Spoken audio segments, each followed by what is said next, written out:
আজকে আমি কাজ পাই না একমাত্র সভাপতি সেক্রেটারির কারণে। 24 ঘন্টার ভিতরে এই সভাপতি সেক্রেটারি আমি তার দেখতে চাই না। ঘরগুলো ঠিকই হয়ে গেছে, তার জন্য আমি আহ্বান দিলে এই সভাপতি সেক্রেটারির কাছে তোমার কাজ হয়ে গেছে। আমলিগ থেকে আসে বড় চেয়ারে বসে, বিএনপি থেকে আসে যারা পদত্যাগ করতেছে, দলে থেকে বহিষ্কার করতেছে, তারাই আজকে আসা আমাদের দলে মনে করেন বড় বড় পদ দিতেছে। ভবিষ্যৎ আমাদের কী ক্ষতিটা করবে এই দলে আমি থাকবো না। ভবিষ্যৎ আমার ক্ষতি হবে, আমার মা বোনেরা কোথায় যাবে, আমি আগের থেকে আমি বঞ্চিত হতে চাই। মুকুল সাহেব আমাকে বলছে যে লুঙ্গি পরা মানুষ জান আমি কুড়িগ্রাম জেলায় দেখি না, কী জন্য সে করে লুঙ্গি পরা ছাড়া যদি কোনো লোক তাকে ভোট দিয়ে থাকে যে আপনারা সে কথার জবটাও দিবেন। ওই মুখে দিকে আমি ভালোবাসাই না পাইতাম, এত মহিলা মা বন্ধু আমার দিকে থাকতো না। শিক্ষিত লোক লাগবে, সেই শিক্ষিত লোককে আমি তাই দেখতে চাই। এই মহিলাদের লুঙ্গি আবার পর্যন্ত তাদের ঘরে আছে, আপনারা প্রমাণ চান, আমরা প্রমাণ দেখেন। রাজীব ছয়জাল যারা 4 লোক কী ষড়যন্ত্র করছিলাম তা জানি না, কিন্তু আমাকে যদি সেদিন মারে মেরে ফেলতো কেউ জানতো না। কিন্তু আমি যে সভাপতি, আমি যে ওয়ার্ডের সভাপতি, সে যদি আমাকে মূল্যায়ন করতো, আমাকে ফোন দিত যে না সে এলাকায় টাকার জায়গা নয়, না জানে সে আইসা আমি এখন বলবো সেও আমার মারতে আসছিল, আমাকে গুম করার জন্য সে হচ্ছিল। যদি আপনারা এটা যদি দেখেন 24 ঘন্টার মধ্যে তাকে আমি পতাকা চাই। আর আমার টাইম 7 দিন। এই শুক্রবার পরে শুক্রবার আমার বাবা আছে 108 বছর বয়স, আমার মায়ের বয়স হলো 93। আমি মা বাবার মেয়ে পছন্দ হয়ে বলেছি, আমার এত টাকা আমাকে হারিয়েছি। এইরকম এমপি কুড়িগ্রাম জেলা হবে না, কিন্তু এমপিকে নষ্ট করার জন্য কিছু লোক ঢুকেছে।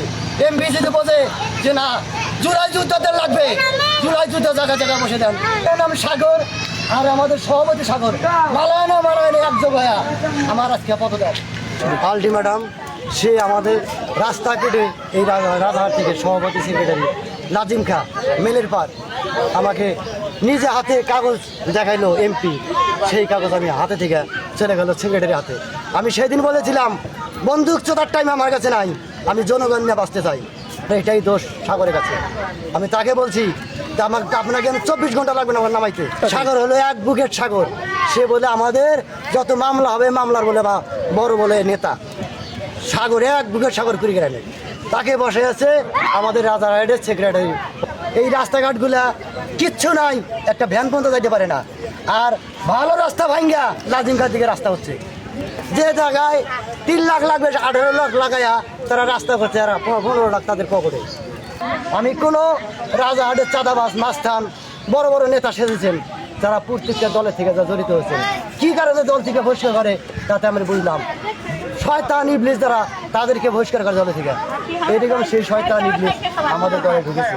তারা আমার দলকে নষ্ট করতে চায়। দশটাই যদি করে তার আগে আমারও জীবনে ভয় আছে। আমার ফ্যামিলিতে 11 জন লোক আছে, আমি যদি একদিন না কামাই করি তাদেরকে আমি খাওয়াইতে পারি না। আমার যদি জীবনটা যদি চলে যায়, এই আমার 11 জনের দায়িত্ব নিতে পারবে আমার এমপি। সেই জন্যে আজকে আমি ওদেরকে ধরে দিলাম 7 দিন টাইম তাদের কাছে।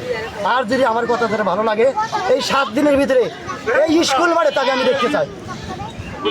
আর যদি দেখি আছে আসবে না, তাহলে বললাম যে আমাকে তার ভালো লাগে না। এই বলে আমার কথা আমি শেষ করলাম। কথা কোনো একটা এনসিবি করাইয়া একটা লোক ছিল না, তখন ছিল কয়েকজন জামাতের কর্মী। তখন একমাত্র আমি জীবন লেখা দিছি যে আমি হয় এমপি হইলে হবে, না হলে আমি আমার জীবন যায় যাবে। আমি এই দলের নামে লিখে দিচ্ছি এনসিবি করাইয়া একমাত্র এই এলাকায় আমি। আজকে যদি আমার যদি দাম না দেয় এমপি নিজে, তাহলে এর দলে তো আমাদের থাকা কোনো লাভ নাই। আজকে আমরা করলাম, আমাদেরকে রাত নাই দিনের দিন নাই, মায়ের হুমকি ঘুমের হুমকি, কত হুমকি খাইছি, কত থ্রেট খাইছি। আমার নিজে আমি 20 থেকে 50 হাজার টাকা আমি নিজে নষ্ট করছি এই এমপির পিছনে দৌড়াদৌড়ি করে। আজকে যদি আমাদের এই দাম দেয় এমপির লোকজন, তাহলে আমাদের এই দল করে আমাদের কি লাভ হলো? আজকে যদি আমাদের হাতের যে বাজেট আসে সেই বাজেট দেয় অন্য ওয়ার্ডে, আমাদের রাজারহাট থানার থেকে যা আসে আমাদের বরাদ্দ সব দেয় অন্য ওয়ার্ডে, রাস্তাঘাটের একটা বরাদ্দ আমাদের দেয় না। যে আমরা যদি একটা কিছু জনগণকে না দিতে পারি, জনগণ আমাদের পক্ষে জীবনে থাকবে না। এটা হলো বিএমপির ঘাঁটি। এই বিএমপির ঘাঁটিতে একমাত্র আমি আমার বাপে এনসিপি করাইয়া আজকে আমাদের মাধ্যমে 2, 4, 10 জন 20 জন করে এনসিপিতে আনতাইছি। আজকে যদি তারা যদি শুরুতে এরকম করে, ভবিষ্যতে কোনো লোকজন জীবনে এই এনসিপিতে যোগদান করবে না। কাজ বাজ দেয় না, পরিষ্কার এইগুলো।